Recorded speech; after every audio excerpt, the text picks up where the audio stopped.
మీకు అందరికీ తెలుసు ఎలక్షన్ నోటిఫికేషన్ వచ్చేసిన విషయం.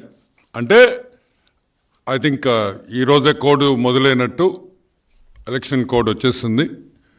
పాపం మన ఐఏఎస్ ఐపీఎస్ ఆఫీసర్స్ చాలామంది చాలా భయపడుతున్నారు.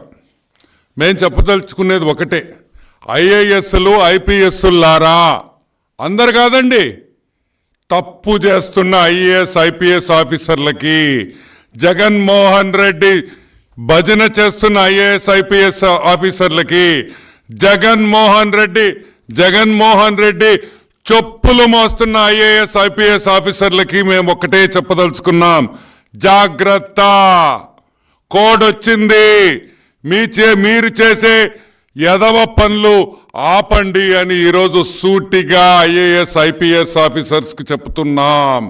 గుర్తుపెట్టుకోండి, మీరు సివిల్ సర్వీసెస్ రాసి అదొక ఆల్ ఇండియా ఎగ్జామ్, ఆ ఎగ్జామ్ రాసి ఈరోజు మీరు ఐఏఎస్ ఐపీఎస్ ఆఫీసర్స్ అయ్యారు.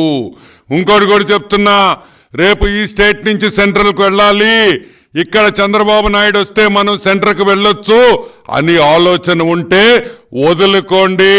ఎందుకంటే ఢిల్లీలో రాబోయేది మా ప్రభుత్వమే, ఉమ్మడి ప్రభుత్వం. మేము కూడా ఇండియాలో భాగస్వామ్యం ఉంది కాబట్టి అక్కడ కూడా మీకు ఛాన్స్ లేదు అని కూడా హెచ్చరిస్తున్నాను. దయచేసి ఏ దిక్కు చూసినా ఎన్డీఏనే ఉంటుంది. ఐఏఎస్లు ఐపీఎస్లారా, ఇప్పుడు కన్నా కోడ్ వచ్చిన తర్వాతన్నా మీ పద్ధతులు మీ ప్రవర్తనలు మార్చుకోకపోతే తీవ్రమైన పరిణామాలు, తీవ్రమైన చర్యలు ఉంటాయని కూడా మనవి చేస్తున్నా.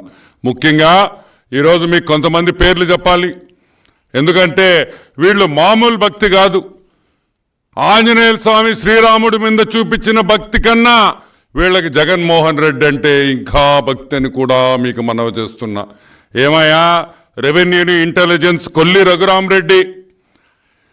రఘురామరెడ్డి ఆ రెవెన్యూ ఇంటెలిజెన్స్ ఏందో, ఆ డిపార్ట్మెంట్ ఏందో, అసలు ఈయన్ని దాంట్లో ఎందుకు వేశారో, అసలు ఈ డిపార్ట్మెంట్ ముందర ఉండిందా? జిఎస్టీ వచ్చిన తర్వాత రెవెన్యూ ఇంటెలిజెన్స్తో పెద్ద పనిలే.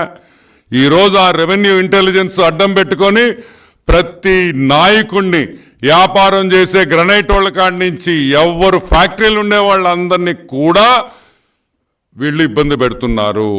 జాగ్రత్తగా ఉండండి కొల్లి రఘురామరెడ్డి అని కూడా నేను మనవి చేస్తున్నా. అదేవిధంగా జగన్ భజన్లో మైనింగ్ డీజీ వెంకటరెడ్డి గారు జాగ్రత్తగా వినండి. మీరు అనుకుంటున్నారేమో మీరు తప్పించుకుంటారని, ఇంకోటి కూడా చెప్తున్నాం, అప్పులు ఆపేసేయ్, నో మోర్, అప్పులు ఆపేసేయ్, ఇంకా అప్పులు తెచ్చేదానికి లేదు.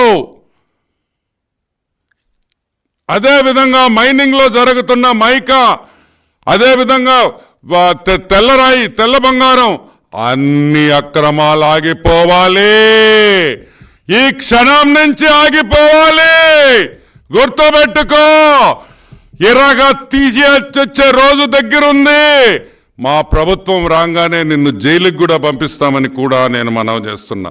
అదే ఇంకొక ఆయన ఉన్నాడు, deputation Dharma Reddy, all ticket sales to be stop, Venkateswara Swamy టికెట్లు దొంగ అమ్మకాలు వెంటనే నిలబెట్టాలి, ఇంకా మేము ఒప్పుకునేదే లేదు అని కూడా నేను మనవి చేస్తూ ఉన్నా. ఇంకా రకరకాలు అక్కడ జరిగే అవినీతులు కూడా అన్ని ఆగాలని కూడా నేను మనవి చేస్తున్నా.